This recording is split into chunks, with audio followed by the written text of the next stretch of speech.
Hello good morning. അപ്പോൾ ഇന്നത്തെ ഒരു ബ്ലോഗെന്ന് വെച്ച് കഴിഞ്ഞാൽ വോട്ട് ചെയ്യാൻ പോകുന്നതാണ് കേട്ടോ. അപ്പോൾ അതിനായിട്ട് ഞങ്ങൾ രണ്ടുപേരും റെഡിയായിട്ട് ഇറങ്ങിയിട്ടുണ്ട്. അപ്പോൾ ഇതേ കണ്ടില്ലേ, ഈ ഒരു പൗച്ച് എന്ന് പറയുന്നതിനകത്ത് കുറേ നമ്മുടെ പ്രൂഫും കാര്യങ്ങളൊക്കെ ഉണ്ട്. നേരത്തെ തന്നെ വോട്ടിൻ്റെ ആ ഒരു പേപ്പർ ഞങ്ങൾക്ക് കൊണ്ട് തന്നായിരുന്നു കേട്ടോ. പിന്നെ ഈ ഒരു പൗച്ച് എന്ന് പറയുമ്പോഴത്തേക്ക് അതിന് 40 രൂപയാണ് റേറ്റ് വരുന്നത്. അപ്പോൾ എല്ലാ സാധനങ്ങളും അതിനകത്ത് തന്നെ ഇരിക്കും. അപ്പോൾ ഈ ഒരു വഴി കൂടെയാണ് നമുക്ക് താഴോട്ട് പോകുക. അപ്പോൾ ചേട്ടൻ വണ്ടി സ്റ്റാർട്ടാക്കുന്നേ ഉള്ളൂ. അപ്പോൾ വണ്ടി സ്റ്റാർട്ടാക്കിയിട്ട് ഇതേ അങ്ങ് താഴെ കാണുന്ന ആ വഴിയുടെ അവിടെ വന്ന് നിൽക്കും. അപ്പോൾ ഞാനിത് നടക്കുന്ന സമയത്ത് ഫോണങ്ങ് താഴ്ത്തി പിടിച്ചതാട്ടോ. അതാണ് താഴ്ഭാഗം കാണുന്നത് കേട്ടോ. അപ്പോൾ അതേണ്ട അവിടെ വണ്ടി നിർത്തും. ബാക്കിയൊക്കെ കുണ്ടും കുഴിയാണ്. അപ്പോൾ എനിക്ക് വണ്ടിയിലിരുന്ന് ഒരുപാട് കുലുങ്ങാനൊന്നും പറ്റത്തില്ല. അതുകൊണ്ട് ഞാൻ വണ്ടിക്കകത്ത് കയറിയില്ല. ഞാൻ ഈ സൈഡിൽ നിന്ന് കയറാമെന്നാണ് വിചാരിച്ചത്. ഈ കാണുന്ന റോഡിൽ നിന്നാണ് കയറാമെന്ന് വിചാരിച്ചത്. പിന്നെ ഞാൻ നടന്നങ്ങ് താഴെ വരെ പോയി. അത്യാവശ്യം ഇപ്പോഴാണ് ഈ ടാറൊക്കെ ഇട്ടത് കേട്ടോ. അപ്പോൾ നേരത്തെയൊക്കെ നല്ല കുണ്ടും കുഴിയായിരുന്നു. പിന്നെ ഞാൻ നടന്നങ്ങ് താഴെ പോയി കേട്ടോ.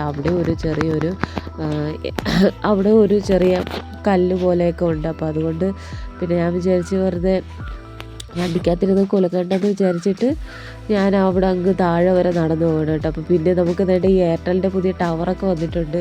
അപ്പോൾ അതിൻ്റെ ആ പോസ്റ്ററൊക്കെ വെച്ച് കേട്ടോ. അപ്പോൾ അത് ഫ്രീ ആയിട്ട് ഞങ്ങൾക്ക് 1 മാസം ചെയ്തു തന്നായിരുന്നു എയർടെലുകാർ.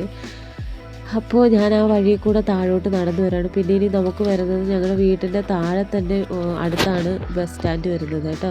അപ്പോൾ നമ്മുടെ മെയിൻ സ്റ്റോപ്പിലോട്ടൊക്കെ പോകാൻ പറ്റുന്ന ബസ് സ്റ്റാൻഡാണ് കേട്ടോ.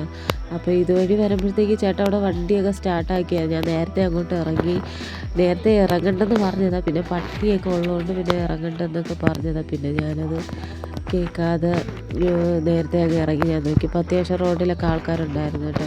അപ്പോൾ അവിടെ അപ്പുറത്തൊരു കടയൊക്കെ ഉണ്ട്, അവിടെ ആൾക്കാരുണ്ട്. പിന്നെ വണ്ടിക്കകത്ത് കയറിയിരുന്നു കേട്ടോ. പിന്നെ വണ്ടിയുടെ ഏറ്റവും ഫ്രണ്ടിൽ എപ്പോഴും ഇരിക്കുന്നത്, പിന്നെ ബാക്കിലിരുന്നു. അപ്പോൾ ഞാൻ കണ്ടില്ലേ, ആ പൗച്ചിനകത്ത് ആകുമ്പോഴത്തേക്ക് ആധാറും ഐ ഡി കാർഡ് മാത്രം മതി വോട്ട് ചെയ്യാനായിട്ട്. അപ്പോൾ ഞാൻ കണ്ടില്ല, എൻ്റെ കയ്യിൽ വോട്ടിട്ട് വന്നതിന് ശേഷം വണ്ടിക്കകത്ത് ഇരുന്നതാട്ടോ. അപ്പോൾ ഞങ്ങൾ രണ്ടുപേരും വോട്ടിട്ടു. അപ്പോൾ വീട്ടിൽ വന്ന സമയത്ത് ഞാൻ നേരത്തെ പുഴുങ്ങി വെച്ചതായിരുന്നു ഏത്തയ്ക്കയും പിന്നെ മുട്ടയും പാലും കൂടി. അപ്പോൾ ചേട്ടൻ ഇന്ന് ഫുഡ് കഴിച്ചുകൊണ്ടൊക്കെ പോകാനായിട്ട്. വീഡിയോ ഇത്രയേ ഉള്ളൂ. ഇഷ്ടപ്പെട്ടാൽ സബ്സ്ക്രൈബ് ചെയ്യുക. ബായ്.